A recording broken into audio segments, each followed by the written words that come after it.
जब भी कोई व्यक्ति गौतम बुद्ध के संघ में शामिल होता था तो बुद्ध उसे सबसे पहले शांत रहने के लिए कहते थे। ध्यान की अवस्था में जाने से पहले उस भिक्षु को शांत रहना सिखाया जाता था। आज के दौर में हर तरफ सौरी शोर है। इसकी वजह से दिमाग में तनाव पैदा होना लाजमी है। ऐसे में अगर आप हर रोज कुछ देर मौन रहने का अभ्यास करते हैं तो इससे आपके तनाव पैदा होने वाले हार्मोन के लेवल में कमी आती है। इससे आपका दिमाग शांत होता है, गुस्सा नियंत्रित रहता है और तनाव बढ़ाने वाले हार्मोन्स का लेवल घटता है। आज के इस वीडियो में हम जानेंगे कि किन मौकों पर हमें शांत रहना है और किन मौकों पर हमें बोलना है और शांत रहने से हमारे अंदर क्या बदलाव आ सकता है। दोस्तों, संध्या काल का समय था। गुरु अपने सभी शिष्यों को बुलाते हैं और कहते हैं, कल सुबह सब लोग नदी में स्नान करने के बाद तुरंत हमारी कुटिया के सामने उपस्थित हो जाना। सभी इसी से हैरान रह जाते हैं कि हम लोगों ने कुछ गलती की है क्या, लेकिन गुस्से से यह कहते हैं कि हो सकता है कि गुरुजी कल सुबह कुछ अच्छी बात बताने वाले हैं। सब लोग रात को सही समय पर सो जाते हैं और सुबह उठकर सभी लोग नदी में स्नान करने के बाद वापस गुरुजी के सामने उपस्थित हो जाते हैं। गुरु कहते हैं, आज हम तुम सबको चुप रहने के फायदे के बारे में बताऊंगा। गुरु कहते हैं, 10 मौके जहां पर चुप रहने से होता है लाभ और बोलने से नुकसान। गुरु कहते हैं, अगर आप इन 10 मौकों पर शांत हो गए यानी मौन हो गए तो आप जो चाहेंगे वही मिल जाएगा। आपकी जिंदगी में चमत्कारिक बदलाव शुरू हो जाएंगे। जरूरत से ज्यादा बोलना या चुप रहना दोनों ही अच्छी बात नहीं है। जैसे जरूरत से ज्यादा बारिश हो जाना या फिर धूप दोनों ही दिक्कत देती है, उसी तरह अनावश्यक बोलने से भी काफी नुकसान होता है। गुरु कहते हैं कि पहला ऐसा मौका जहां पर व्यक्ति को चुप रहना चाहिए, बिना तथ्य के ना बोले। गुरु ने कहा, अगर आपके पास कोई तथ्य नहीं है तो वहां चुप रहने में ही भलाई है। चुप बैठने से दिमाग में नई कोशिकाओं का निर्माण होता है और इससे ज्ञान की वृद्धि होती है। बोलने में भलाई वही है जहां आपको किसी चीज के बारे में पूरा ज्ञान हो। अगर आप बिना तथ्य के कहीं बोलते हैं या फिर बेवजह बोलते हैं तो आपका वहां मजाक भी बन सकता है। अगर आपके पास पर्याप्त जानकारी नहीं है, ऐसी जगह पर बोलने से आपका मजाक तो बनी रहेगी, साथ ही साथ लोगों का भरोसा भी आपसे उठने लगेगा। इसलिए ऐसी जगह पर शांत रहो जहां तुम्हें पता ना हो कि क्या बोलना है क्या नहीं। कई बार कुछ लोग ऐसे होते हैं जो हर जगह अपनी उपस्थिति बताने लगते हैं। उन्हें पता नहीं होता है कि हमें क्या बोलना है, लेकिन फिर भी बोलते जाते हैं और फिर बाद में दूसरे लोग उनके जाने के बाद उनका मजाक उड़ाते हैं। जब तक आपको उस तथ्य के बारे में अच्छा ज्ञान नहीं है, उसके बारे में पता नहीं है, तो वहां चुप रहना ही ज्यादा समझदारी है। गुरु ने कहा, दूसरा ऐसा मौका जहां पर व्यक्ति को चुप रहना चाहिए। शब्दों से न पहुंचे ठेस, अगर आपके शब्द किसी को मानसिक ठेस पहुंचा रहे हैं तो वहां चुप हो जाना चाहिए। कमजोर व्यक्ति के बारे में कुछ भी बोलकर आप महान नहीं बन सकते हैं। महान आप किसी कमजोर का साथ देने में बनेंगे। कई बार होता है कुछ लोग अपने से छोटे व्यक्ति को भला बुरा कहते रहते हैं। सामने वाला इंसान तो कद से आपसे छोटा है, वह आपको कुछ नहीं बोलेगा, लेकिन आप उसकी नजरों में गिरते चले जाएंगे। हो सकता है कि कल वह भी आपसे पद में बड़ा हो जाए। पद में आपसे जब वह बड़ा हो जाएगा तो आज जो रवैया आपका उसके साथ है, आने वाले समय में वह भी आपके साथ वही करेगा। आप किसी को नीचा दिखाकर बड़ा नहीं बन सकते हैं। बड़ा बनना है तो अपने से छोटे लोगों का इज्जत भी करना सीखें और साथ ही साथ बड़े लोगों का भी सम्मान करना चाहिए। लोगों को लगता है कि अगर वह अकड़कर बोलेंगे और सामने वाले को नीचा गिराने की कोशिश करेंगे तो वह बड़े बन जाएंगे, तो यह उन सब की भूल है। बड़े होने की बजाय आप उनकी नजरों में गिरते चले जाएंगे। गुरु ने आगे कहा, इसलिए शिष्यों, तुम सब जब भी बोलना आदर भाव से बोलना ताकि तुम्हारी बात लोगों को अच्छी लगे। बोलने में भाई बहन, माता पिता, मित्र इत्यादि संबोधन शब्दों का इस्तेमाल जरूर करना। इससे तुम्हारी मान प्रतिष्ठा तो बढ़ेगी ही, साथ ही साथ लोगों की नजरों में तुम समझदार व्यक्ति बनते जाओगे। गुरु ने आगे कहा, तीसरा मौका जहां पर व्यक्ति को चुप रहने में ही भलाई है। क्रोध या घृणा करने वाले लोग, जब कोई अपना या सगा संबंधी आप पर क्रोध कर रहा हो, आपका अपमान कर रहा हो, तो आपको उस वक्त चुप रहना चाहिए ताकि सामने वाले का गुब्बारा पूरी तरह से फट जाए। आप यदि सही हैं तो उसे कतई माफीनामा गए और चुप रहकर ही सही समय का इंतजार करें। वह खुद आपसे माफी मांग लेगा जब उसे अपनी गलती का एहसास हो जाएगा। गुरु आगे कहते हैं कि अगर आपका कोई सगा संबंधी आप पर क्रोध कर रहा हो और आप उस समय शांत हैं, तो यह आदर सम्मान देने की निशानी होती है। इससे न कोई छोटा होता है और न ही बड़ा। अगर आपको क्रोध आ रहा है तो आप या तो वहां से किसी का अनादर किए बिना चले जाएं या फिर चुप रहें।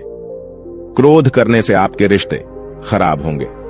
क्रोध करने से हमेशा क्रोध करने वाले व्यक्ति का ही बुरा होता है। गुरु आगे कहते हैं कि एक बार की बात है, एक सांप जंगल से भागते हुए किसी राजा के घर में पहुंच गया। लोगों ने छेड़खानी की तो वह बहुत ही गुस्सा हो गया, जिससे घर में जो तलवार पड़ी हुई थी उसी को लपेटकर कसने लगा और धीरे धीरे उसका पूरा शरीर कट गया। ठीक उसी प्रकार हमारा गुस्सा भी हमारे शरीर को तलवार की भांति काटता रहता है। गुस्सा ध्यान से खत्म होता है प्रतिदिन। अगर आप ध्यान की मुद्रा में बैठे हैं तो आपका गुस्सा आपके नियंत्रण में रहेगा। गुरु आगे कहते हैं कि यह तरीका है कि आप प्रतिदिन ध्यान का अभ्यास करें। इससे आपके शरीर में जो हार्मोन्स गुस्से को बढ़ावा देते हैं वह सब तुम्हारे नियंत्रण में रहेंगे, जिससे शरीर गुस्से पर आसानी तुम्हारा से काबू पा लेगा। लेकिन एक तरीका यह भी है कि जब भी आपको गुस्सा आए तो आप यह समझने का प्रयास करो कि क्या मेरा गुस्सा जायज है या नहीं। हमें वहां पर बोलना चाहिए कि नहीं। जब आप खुद इस बात का आकलन लगा पाएंगे तो आपको खुद पता चल जाएगा कि हमें गुस्सा करना चाहिए या नहीं। फिर भी आपको गुस्सा आ रहा है तो आप वहां से हटने का प्रयास करें, वहां से दूर चले जाएं। धीरे धीरे समय के साथ आपका दिमाग शांत हो जाएगा। गुरु ने कहा, चौथा ऐसा मौका जहां पर इंसान को बहुत ही समझदारी के साथ काम लेना चाहिए, वहां पर आपको चुप रहना ही चाहिए, जहां पर उस मुद्दे से आपका कोई संबंध ना हो। अगर आपका किसी मुद्दे से कोई संबंध ना हो तो वहां आपका चुप रहना बनता है। बिना किसी वजह अगर आप दूसरे के मुद्दे पर बोलेंगे तो यह आपके लिए अनिष्टकारी होगा। इसमें केवल और केवल आपका ही नुकसान है। जल्द ही आप किसी दो लोगों के बीच हो रहे विवाद में जल्दी अपनी टांग न डालें। अगर सामने वाला आपको बुला रहा है अपना झगड़ा शांत करवाने के लिए तो ही आप वहां पर जाएं। किसी की व्यक्तिगत जिंदगी में दखल अंदाजी नहीं देनी चाहिए जब तक कि वह व्यक्ति आपको नहीं बुलाता है। अपने झगड़े को शांत करवाने के लिए कुछ लोग फालतू में दूसरे के विवाद में कूद पड़ते हैं। इससे उनके मान सम्मान मर्यादा पर लोग उंगली उठाने लगते हैं। गुरु कहते हैं कि 10 मौकों में 5वां ऐसा मौका जहां पर व्यक्ति को बहुत ही समझदारी के साथ चुप रहना चाहिए। आपके शब्दों से किसी मित्र को हानि न पहुंचे। अगर आपके शब्द सामने वाले के परिवार या मित्रों की प्रतिष्ठा के बारे में बुरी झलक दिखा रहे हैं तो आपको चुप रहना चाहिए। किसी के परिवार या फिर मित्र के बारे में बुरा बोलने से केवल आप ही बुरे बनेंगे। जो चीज आसानी से खत्म की जा सकती है उसे अपने शब्दों से बड़ा न करें। बिना चिल्लाए बात करने का प्रयास करते रहना चाहिए। अगर आप बिना चिल्लाए कोई बात नहीं कह सकते तो आपका चुप रहने में ही भलाई है। किसी पर चिल्लाने से आपके व्यवहार के बारे में पता चलता है। ज्यादा बोलने से चीजें हमेशा खराब ही होती हैं। कई बार कुछ रिश्ते ज्यादा तेज बोलने की वजह से टूट जाते हैं। इसलिए अपनी आवाज में मीठापन लाएं। आपके शब्दों से आपके दोस्त को हानि नहीं पहुंचनी चाहिए। कभी कभी दोस्तों के जब हम मजाक हैं तो रहे कि आपके शब्दों से किसी का अनादर ना हो। मजाक को भी हमेशा शब्दों के मायने में ही रखें। जहां किसी को शब्दों से चोट लगे वहां चुप हो जाएं। ज्यादा बोलने से हमेशा नुकसान ही होता है। किसी और की प्रतिष्ठा को अपने शब्दों के माध्यम से उसे हानि नहीं पहुंचानी चाहिए। यदि आपके शब्दों से किसी और की प्रतिष्ठा को ठेस पहुंच रही है तो वहां आपको चुप हो जाना चाहिए। जब कोई व्यक्ति आपके सामने नहीं है तो आप उस व्यक्ति के बारे में बुरे शब्द किसी तीसरे व्यक्ति के सामने न बोलें। गुरु कहते हैं छठा मौका जहां पर व्यक्ति को चुप रहना चाहिए, जब कोई कर रहा हो किसी की बुराई। जब कोई आदमी आपके सामने किसी तीसरे आदमी की बुराई कर रहा हो तब तुम्हें चुप रहकर बस सुनना चाहिए।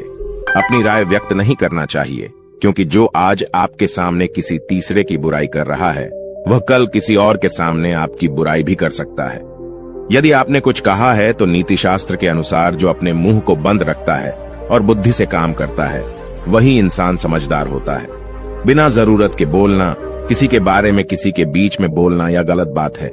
कभी कभी हमारे लिए बुद्धिमानी इसी में होती है कि हमें अपना मुंह ऐसी जगह पर नहीं खोलना चाहिए। गुरु आगे कहते हैं कि 10 मौकों में 7वां ऐसा मौका जहां पर व्यक्ति को चुप रहना चाहिए, जब कोई नहीं समझे आपकी भावना।